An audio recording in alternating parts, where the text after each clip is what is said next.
Nicky Key fragt da, Vorteil, Nachteil, One-Hit-Wonder. Boah, Nicky Key, auch die geilsten Fragen hast du heute. Oder der beste Input, super, finde ich geil. Das ist auch ein bisschen Sparring für meinen Kopf. Das mache ich ja sowieso immer gern, so ein bisschen einfach spontan auf Fragen eingehen.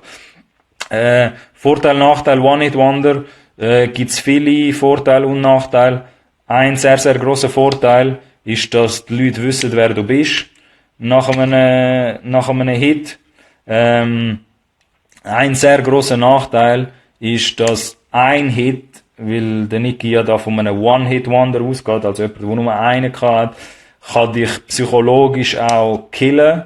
Also, ich habe das auch ganz oft gesehen bei internationalen Künstlern oder Künstlerinnen, dass der Song so gross geworden ist, vielleicht einer von den ersten Songs, die sie released haben, dass es dich auch killen kann. Das heisst, wenn du, also rein gedanklich, weil du nicht weißt, was du danach machen sollst. Und das ist eine sehr, sehr grosse Herausforderung. Darum, wenn es um das Hit-Thema geht, oder wenn man Leute sagen, hey, das ist ein Hit und so, bin ich auch amix, immer gern der, der sagt, hey, sind vorsichtig, was ihr euch wünscht. Weil wenn du einen Hit jetzt hättest und du bist unvorbereitet, dann ist das so ziemlich das Schlimmste, was dir passieren könnte. Also eben, es hat auch einen Vorteil, dass nachher Leute wissen, wer du bist. Gerade auf Anhieb, vielleicht über Nacht, wenn sich der Song halt gut entwickelt. Aber dann muss man eben auch nachliefern. Und ich will es aber jetzt nicht so darstellen, als wäre One-Hit-Wonder zu schlecht, weil man sagt auch gern in der Musikindustrie besser ein Hit als gar kein Hit.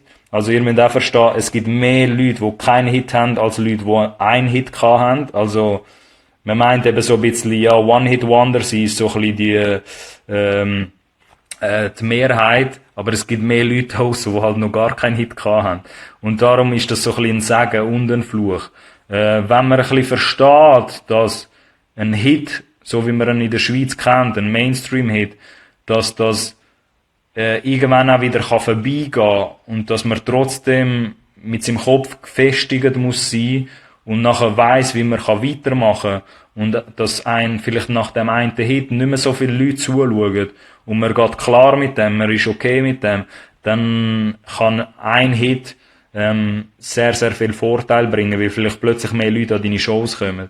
Man muss aber einfach ein bisschen verstehen, auch wenn man sich das vielleicht ab und zu wünscht, natürlich, oder was heisst ab und zu, oft wünschen sich ja Leute, ja, wenn ich jetzt einen Hit hätte, dann würden halt Leute erkennen, wie genial ich bin, so ein bisschen die naive Art zu denken, dass das sehr oft auch vergänglich kann sein.